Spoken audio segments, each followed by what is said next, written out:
What's up guys, welcome back to the channel. In today's video I'm going to take you through a bit of a preview for this weekend's games. There's some massive games happening this weekend.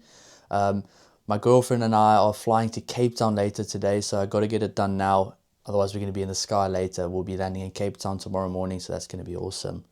The first game of the weekend, Italy versus South Africa. Now this is a very interesting game.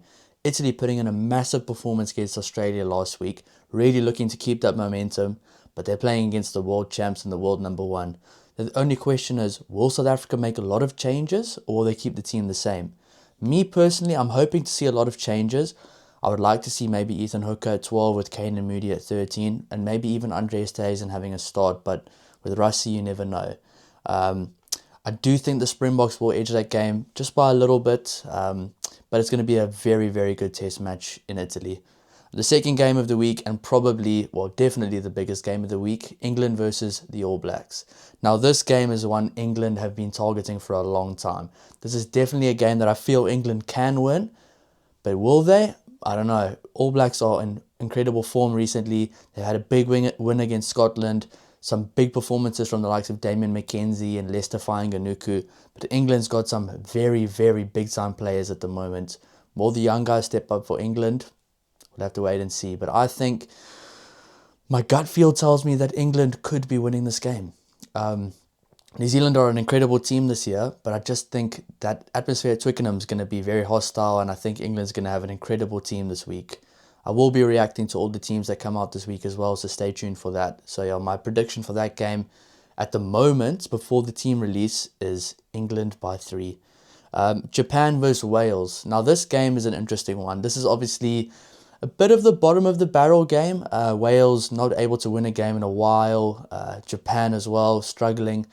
Japan had a good game against Australia, but Australia's been struggling the last few weeks, so that's going to be a very interesting game in Wales. I do think Wales would just win that game. I think Wales have a quality team that just need to get more experience in the younger players. Japan's also a quality team. I mean, that 2023 World Cup, they were in incredible form. They're also blooding a few young players, so that's going to be very interesting to see. But I think Wales will win that game. We'll react after the team release. Ireland versus the Wallabies. This is another cracking game this weekend. I do think Ireland will take it, but if the Wallabies put in one of their performances we know they can, especially from this year against the British and Irish Lions, and I think it could be a much closer game than anticipated. Australia, obviously, last week were without the likes of Len Ikitau, a very, very big player for them. Probably their best backline player of the year.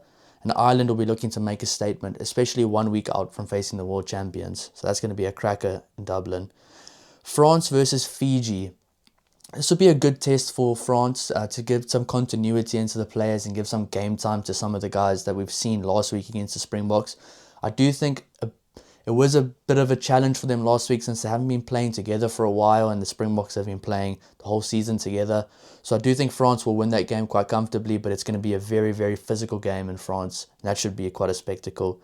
Now for the final game, Scotland versus Argentina.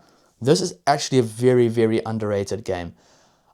I honestly think Scotland will win this game, but it's going to be a close one. I mean, Argentina has quality. They've beaten the likes of the All Blacks and Australia. They're a very, very good side. They tend to struggle a bit when they come north, but 2 years out from a World Cup, players will be trying to make an impact on both sides. Scotland with the likes of Finn Russell, Darcy Graham. Will Duhan van der Merwe get a start? I don't know. Kyle Steyn played well last week. But yeah, I do think Scotland would just win that game, especially playing at Murrayfield. Very hostile crowd. Very, very nice place to play. It's going to be a very interesting game.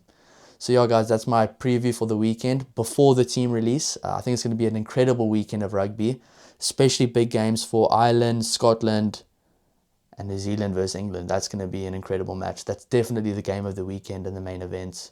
So guys, thanks so much for watching the video. Don't forget to like and subscribe. See you soon.